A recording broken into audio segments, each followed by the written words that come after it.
মদিনার পার্শ্ববর্তী একটি এলাকায় একজন মহিলা মৃত্যুবরণ করলে প্রতিবেশী একজন মহিলা সেই মৃত মহিলাকে গোসল দিচ্ছিলেন। গোসল দিতে দিতে প্রতিবেশী মহিলার হাত যখন ওই মৃত মহিলার উরুতে পৌঁছালো, এমন সময় ওই প্রতিবেশী মহিলার আশেপাশে থাকা 4-5 জন মহিলাকে বলল, এই তোমরা কি জানো এই যে মহিলা মারা গেছে তার সাথে কিন্তু অমুক পুরুষ লোকের অবৈধ সম্পর্ক ছিল। আল্লাহর কি কুদরত! এই কথা বলার সাথে সাথে ওই প্রতিবেশী মহিলার হাত মৃত মহিলার উরুর সাথে অলৌকিকভাবে আটকে গেল। এদিকে জানাজার নির্ধারিত সময় চলে আসলো, অনেক লোকজন জড়ো হলো, কিন্তু কি আশ্চর্য বিষয়, ওই মৃত মহিলাকে গোসল দেওয়াই শেষ হচ্ছে না।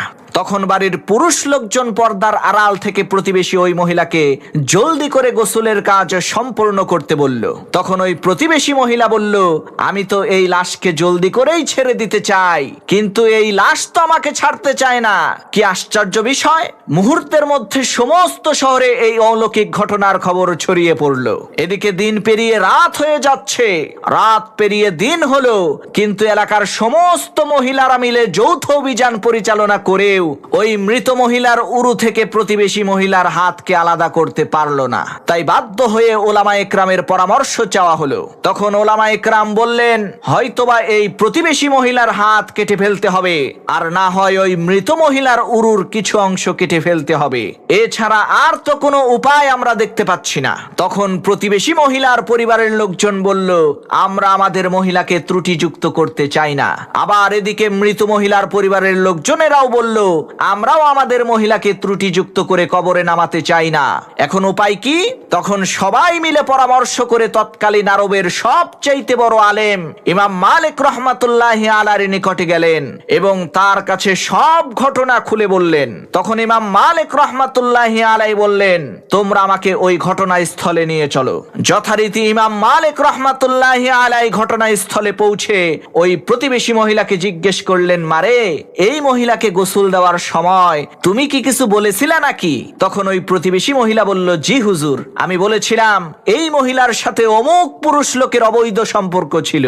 তখন ইমাম মালিক রহমাতুল্লাহি আলাইহি বলল, মারে, তুমি যে এই মহিলার নামে এই অপবাদটা দিলে, এর সপক্ষে নিজের চোখে দেখেছে এই রকম 4 জন সাক্ষী কি তুমি আনতে পারবা? ওই মহিলা বলল, না হুজুর, তা তো আনতে পারবো না। তখন ইমাম মালিক রহমাতুল্লাহি আলাইহি বলল, তাহলে এই মৃত মহিলা নিজে কি তোমার কাছে এই অপকর্মের কথা স্বীকার করেছিল?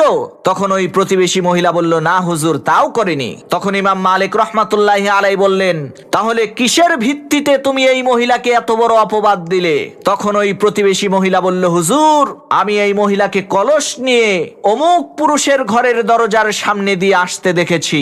প্রতিবেশী মহিলার এই কথা শুনে ইমাম মালিক রহমাতুল্লাহি আলাইহি পবিত্র কোরআনের এই আয়াতটিকে সামনে রেখে বিচার ফয়সালা করলেন, ওয়াল্লাযীনা ইয়ারমুনাল মুহসানাতি সুম্মা লাম ইয়াতু বিআরবাতি শুহাদা ফাজলিদুহুম 80 জালদাতান ওয়া লা তাকবালু লাহুম শাহাদাতান আবাদা ওয়া উলাইকা হুমুল ফাসিকুন। যারা সতীসাধ্যী নারীদের উপর অপবাদ আরোপ করে কিন্তু তারা তার সপক্ষে 4 জন সাক্ষী উপস্থিত করতে পারে না, তাদেরকে 80টা কষাঘাত করো, 80টা দুররা তাদের পিঠের উপরে মারো, এবং ভবিষ্যতে কখনোই তাদের কাছ থেকে তোমরা সাক্ষ্য গ্রহণ করো না, কেননা এরাই হচ্ছে ফাসিক। ইমাম মালিক রহমাতুল্লাহি আলাইহি কুরআনের বিধান অনুযায়ী ওই প্রতিবেশী মহিলাকে 80টা বেত্রাঘাত করার হুকুম করলেন। যখন মহিলাকে 70টা বেত্রাঘাত করা হলো, তখনও তার হাত ওই মৃত মহিলার উরু থেকে আলাদা হলো না। যখন 79টি বেত্রাঘাত করা হলো, তখনও তার হাত মৃত মহিলার উরু থেকে আলাদা হলো না। কিন্তু যখনই 80টা বেত্রাঘাত করা হলো, আল্লাহর কি কুদরত, সাথে সাথে ওই প্রতিবেশী মহিলার হাত মৃত মহিলার উরু থেকে অলৌকিকভাবে আলাদা হয়ে গেল।